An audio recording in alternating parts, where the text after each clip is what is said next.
ساتھ ہے، ہماری تجارت کی جگہوں کے ساتھ ہے، ہمارے لین دین کے ساتھ ہے، آپس میں گفتگو میں جو اونچ نیچ ہوتا ہے اس کے ساتھ ہے،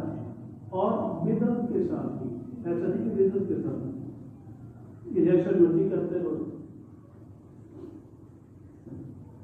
بدعت کے ساتھ بھی کیوں مال ہے، مال پر آ کے بڑے لوگوں کا ایمان کرا، مولویوں کا بھی ہو جاتا ہے، مولوی بھی کہتے ہیں اگر پورا نہ ہوگا تو بھائی کہ مر گیا تو ہمیں کیا دے گا، جنازہ پڑھانے کو تو کچھ بھی نہیں دیتے،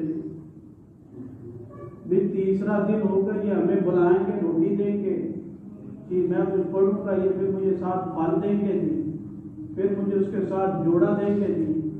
پھر اس کے ساتھ 40 دن کی روٹی مجھے لگے گی کیا ہے،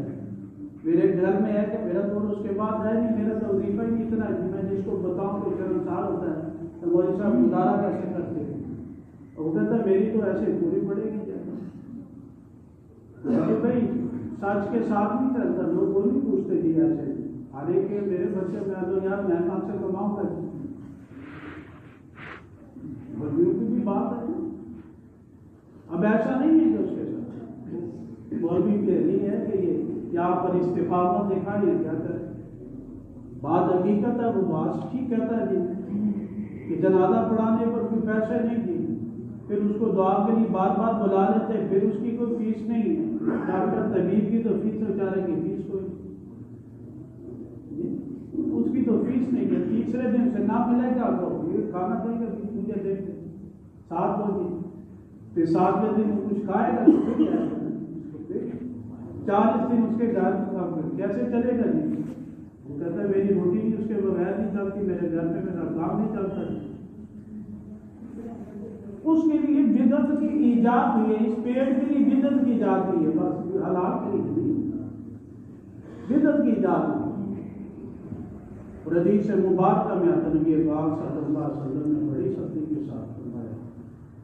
اور ایسے ہی آتا نا روایت مبارکہ میں آتا ہے پہلا جہنم میں کون جائے گا، کون نہیں جائے گا،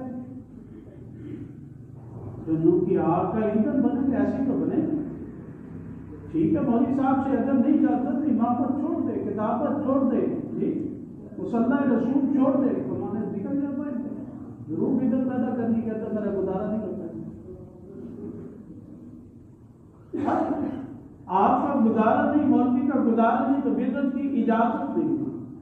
اس کو اس بات کی آزادی نہیں دی گئی کہ میں آزاد ہوں، میں جیسے مرضی کا ہوں، کسی کو جائے دین سے مبارکہ میں نبی پاک صلی اللہ علیہ وسلم نے فرمایا من غفر صاحب بدعۃ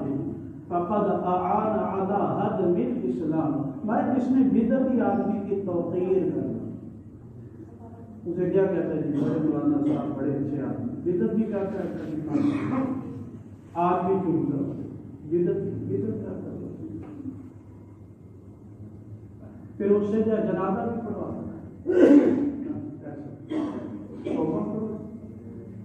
سوچے تھے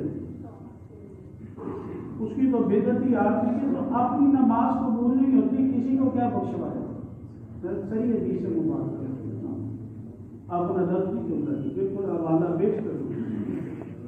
لا يقبل اللہ صاحب بدعت صوم ولا صلاۃ، اللہ تعالیٰ بدعتی آدمی کے نہ نماز قبول کرتے نہ روزہ ولا صلاۃ، ایک میں تو یہ ایک روایت میں ہمارے سب ولا فرض نہ حجم ولا عمرہ، نہ حج نہ عمرہ، کوئی قبول نہیں، جو پہلی روایت میں مبارکہ اس میں یہ لفظ آتا ہے کہ جس نے بدعتی آدمی کی توقیر کی، فرمایا فقد اعان علی هدم الاسلام، فرمایا اس نے اسلام کے مٹانے پر مدد کر، گرانے پر، ہدم نہیں کرتے مانا گرا دی، عمارت ہی گرا دی، یہ اب اس کے ساتھ کھڑا ہوا، اس کو اسلام کی عمارت کو گرانے پر اس کی مدد کر رہا، محاول کر رہا۔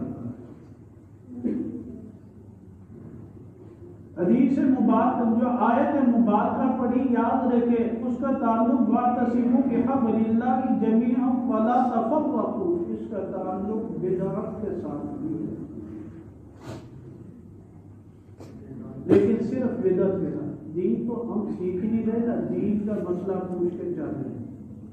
ہمارا مسئلہ کیا ہے، ہمارا مسئلہ ہے تو خواہشات نفسانی ہے، تفسیر در المنصور مرتضی روح المعانی اور دیگر تفاصیر جو ہے اس میں یہ روایت مبارکہ لکھی ہوئی ہے۔ نبی پاک صلی اللہ علیہ وسلم فرمایا ان اہل الکتابین،